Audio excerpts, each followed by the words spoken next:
Ladies and gentlemen, boys and girls, this is the Herschel Talkers presents the College Football Hour, starring Trey. You may see him in the movie Baby Driver. See him Baby Driver 2, Baby Got Back. And they also have if you want hardcore Ohio State and college football fan, Kris is not your guy. He's a casual football fan. He really likes to look at the teams, and he says, I hope both teams just have fun. Now, I'm Angry Scott, and I will bring the angry today. Boys, how we doing? Good. How are you? Doing good, man. Hey, jumping right into it, we got the Rose Bowl, Capital One, Venture X. I'm sure Scott went out and got him a Capital One credit card ready for this game. You got Ohio State Buckeyes against the Utes on ESPN, 5 p.m. I know we were recently talking about how the games are on New Year's Eve, but I believe they pushed all this back because all the focus is on the Rose Bowl. So that's right, man. Why would you want to make the playoff and get a potential national championship when you can play in the Rose Bowl presented by who? Capital One Venture X card. Oh, wow. Yeah. Ooh, that means everything to me. And especially, too, such a traditional Rose Bowl matchup is Ohio State versus Utah. Fuck, that gets me real fucking excited. So this is your granddad's ball game. Here's my concern. Here's my concern, right? When Utah joined the Pac-12 10 years ago or something like that. I mean, Utah was a good football program. Herb Meyer used to be there before he was grabbing girls' asses. Or if he was grabbing their asses, it wasn't on camera. And a good football program, and they weren't a Power 5. They came in there. It's not like they've dominated the Pac-12, but they've come in. This is the first time they made it to Rose Bowl, first time they made the Pac-12. The first time they've won the Pac-12. So here's the deal. It's everything to them, man. Great. For Ohio State, I think they said like Ohio State is like the team that's been there the third most times. So, my concern about this from Ohio State fan, do I want to win the game? Hell yeah, I want to win the game. But when I sit there and I look at this Rose Bowl matchup, I'm like, it's not like I'm not playing Oregon again, and I get revenge, or it's not, not playing USC. So it's not a sexy Rose Bowl matchup. So after coming off that loss against Michigan, how are you going to get your team up for this game? And on top of that, and I don't blame these other players. Chris Olave's not playing. Garrett Wilson's not playing. Haskell Garrett's not playing. We have another lineman. I can't think of his name. He's not playing. I thought Olave might play just because he's from California. But they're still going to let him participate and all this stuff. They're just not going to play in the game. So, this is why Ryan Day, this is why you get paid millions of dollars, is – you need to go ahead and get your team up. And now CJ Stroud, I know he's from the LA area, so he probably wants to go back home. I mean, let's get some redemption. Hopefully you come into this game and we have, Jackson Smith and Jigma and some of these other younger wide receivers. Here's your coming out game in the Rose Bowl. Because think about Utah, man, still a pretty damn good team. I mean, I saw them take it to Oregon twice, and Oregon beat us. That doesn't mean that just because this happened, Oregon beat us, it doesn't mean they're going to beat us. But, I mean, they're a physical team too. So, those are my concerns. The other thing from Ohio State fan, I remember looking at my wife last year before we played Clemson in the bowl game, and I put in my left pinky finger. She says, "What are you doing?" I said, "I will give my fucking left pinky finger to beat Clemson because fuck Clemson, fuck Dabo Swinney, best damn number 11 team ever." So we took it to him, and I enjoyed it immensely. And I don't say that all the time. Okay, I said that when Ohio State played Alabama in 2014. I said that when Ohio State beat Michigan 2002. Now, for record, I have both fingers and toes, okay? But that's how much that game meant to me last year. This year, yeah, hey, I want to beat Utah, but it's fucking Utah, man. It's the Rose Bowl. And if I feel that way as a fan, how are the players going to be 18 to 22-year-olds? Are you getting up for this? Yes, it's the Rose Bowl, but are you getting up for this game? You know what I mean? Those are my biggest concerns. What do you think, Kris? I don't have concerns about getting up for the game. Ryan Day off of a loss. As we learned from Clemson, he can get the boys ready. So I'm not worried about motivation. Talent, we got talent. So you don't think that you're saying you don't mind getting up for the game, so you don't need any sports Viagra to get excited for the Rose Bowl. You think he's got the team ready, aroused, if you will. He will get the team ready. He's a great motivator. He will get them ready. Again, if you look at on paper, if you on the billboard, Ohio State and Utah, not so much. Sure. This isn't your granddad's ball game, right? But again, for the fan and just my confidence in Ryan Day, I have zero worries about him getting us and the crew ready for war. Now, I am a little bit worried in terms of like a confidence perspective. So Utah, they spanked the same team that beat us early on in the season. So they're ending their regular season on a win, right?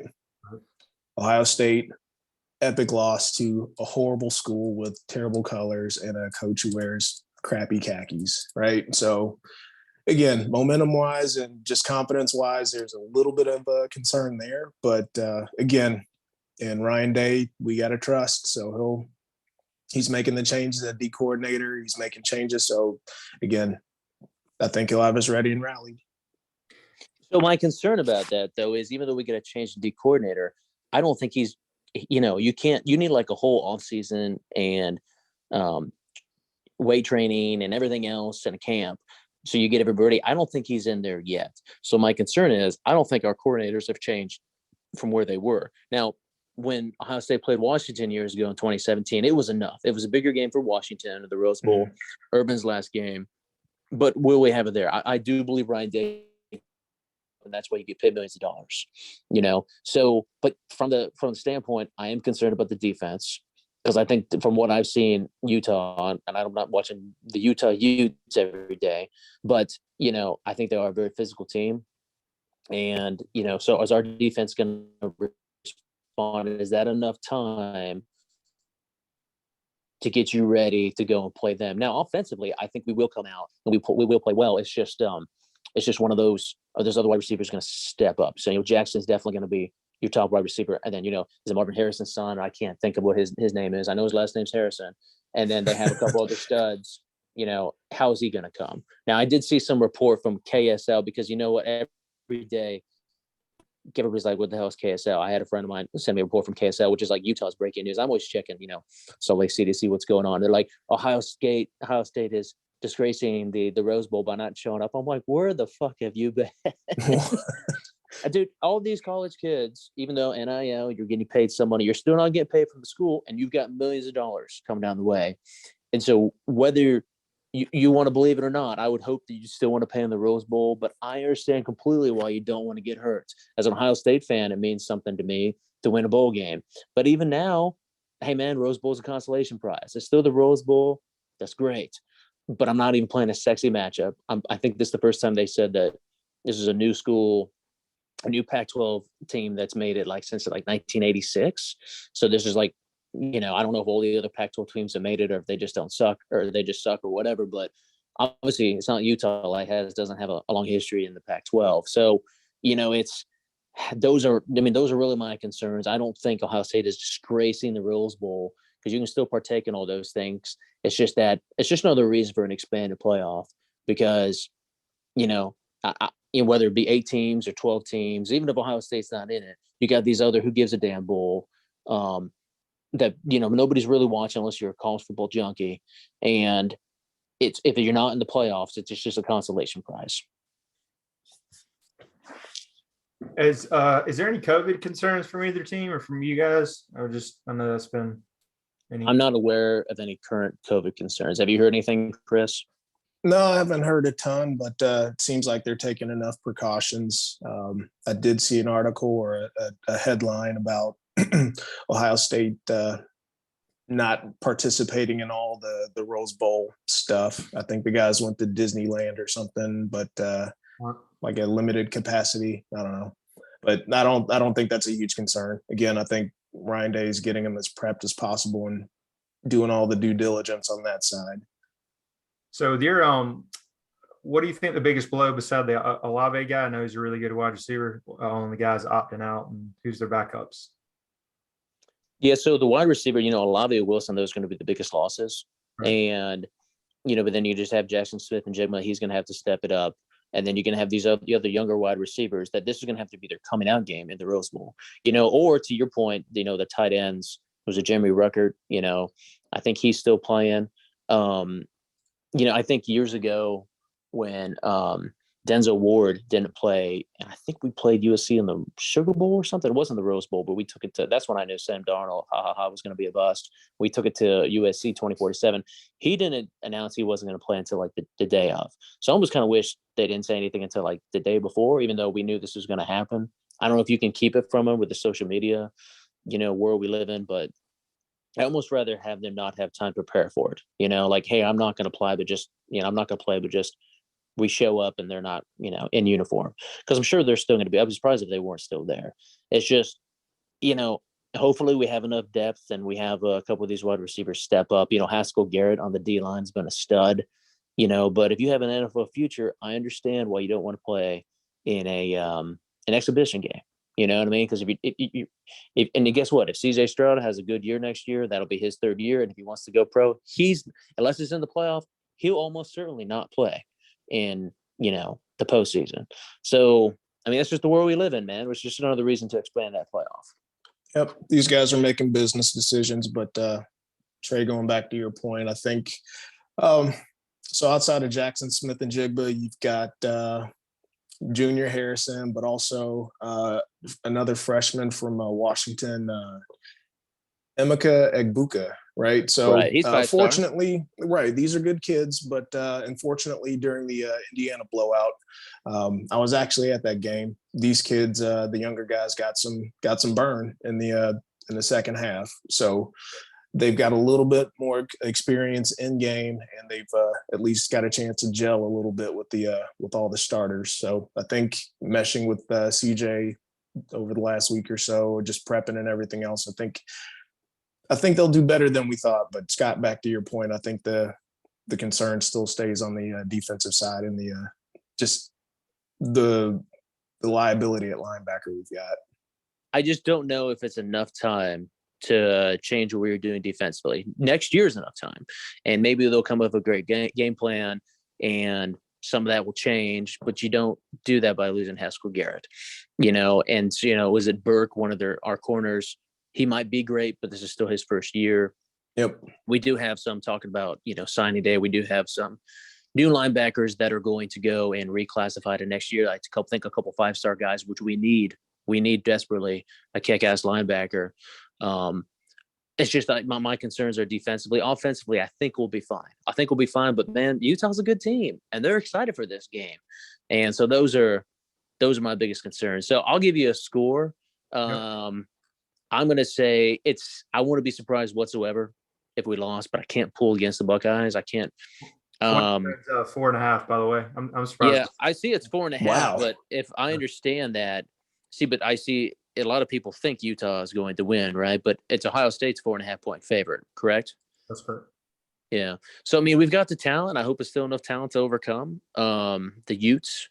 But I'm going to go ahead and say I think it's going to be a close game. I'm going to say Ohio State 29 and Utah 24. Huh? You got them to cover. That's good. What do you think, Kris? Okay, so from a casual fan perspective, who knows, dude? Actually, who freaking knows? It's, to your points, it's still pretty up in the air.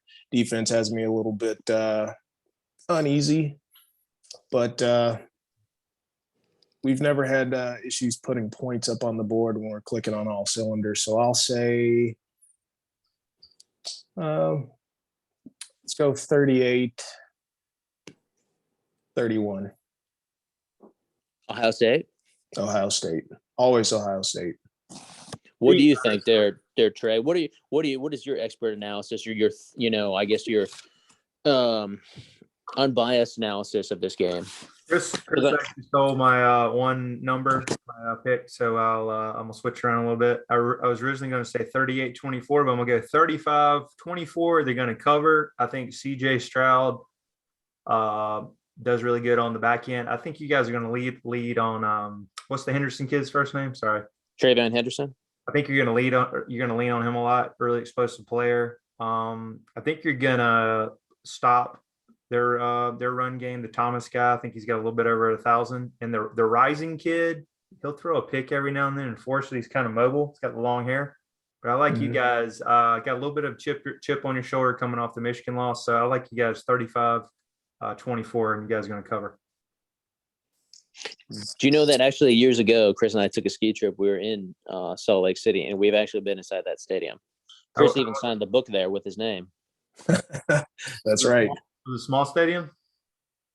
I mean, they had the Olympics there in 2002 or something. So, I mean, it was cool. I mean, look, man, Salt Lake City, SLC, actually a cool, pretty cool place. Nice city. If it's at KSL, you're dead to me. If you think Ohio State's, ruining the Rose Bowl for what every other college kid that's going to go in the first round, the first round of the NFL draft is doing. You think you guys are going to travel well, even though it's out there on the West Coast? I know you guys absolutely, no doubt. It's pretty cool there. That's good. Yeah, the fans are going to show up. We're still going to watch the game. You're going to see that big nut or whoever that guy is, and Kris someday is going to be that other dude with the cape and the hat, the Buckeye guy. Yeah, that'll be him years from now. But yeah, so there's going to be a lot of fans out there because it's still the Rose Bowl, the pageantry, and all that other fun stuff. But so we're going to travel well. It's just we still wish we were in the playoffs. Oh, yeah, I agree. Yeah. I think we'll travel. We'll still travel pretty well. Not as good as the previous years. I think I saw something in the headlines. We didn't sell all of our tickets, or we didn't use all of our allotted tickets, which was a little bit of a shock. But I think going back to Scott's point about getting up for the game as a fan, that's a factor. That's great. Well, we got them all. Everybody's picking Ohio State to cover, and hope they do well. Hopefully, you're the only Buckeye team to win, or the only Big Ten school to win.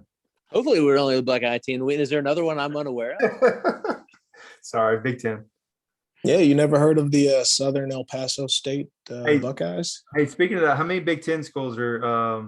Well, we'll actually look at that when we come up. We're going to hit a couple other college football items in the extended special holiday edition of the College Football Hour. Yes, sir.